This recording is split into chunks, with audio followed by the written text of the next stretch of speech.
কেমন করবেন স্যাম্পল নেবেন। এটা আমরা কি করতেছি, হিট কোয়াগুলেশন টেস্টে কি লাগবে, প্রথমে 2/3 স্যাম্পল নিব, টেস্ট টিউবে 2/3 স্যাম্পল নিব। স্যাম্পল নিয়ে আপার এন্ডে আমরা কি করব, হিট করব উপরের অংশে। উপরের অংশে কতক্ষণ হিট করব, যতক্ষণ না পর্যন্ত বাবল হচ্ছে, হ্যাঁ বয়লিং পয়েন্ট পর্যন্ত। হিট হওয়ার পরে আমরা কি করব, ডার্ক ব্যাকগ্রাউন্ডে চেক করব এটা কালার চেঞ্জ হয়েছে কিনা। ঠিক আছে, চেক করার পরে 2/3 আরেকটু লাগবে। চেক করার পরে আমরা 5% অ্যাসিটিক অ্যাসিড দেবো 2 থেকে 3 ফোঁটা। ঠিক আছে, দিয়ে আবার কি করব, চেক করব, এটা মিক্স করব না, আপার এন্ডে না আনা যাবে না, একবারই ফার্স্ট একবারই ফার্স্ট।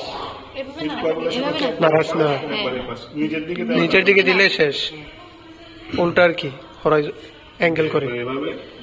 ঠিক আছে, আরেকবার এভাবে। ঠিক আছে, সবাই দেখেন কি করতেছি, একবার এভাবে একবার এভাবে।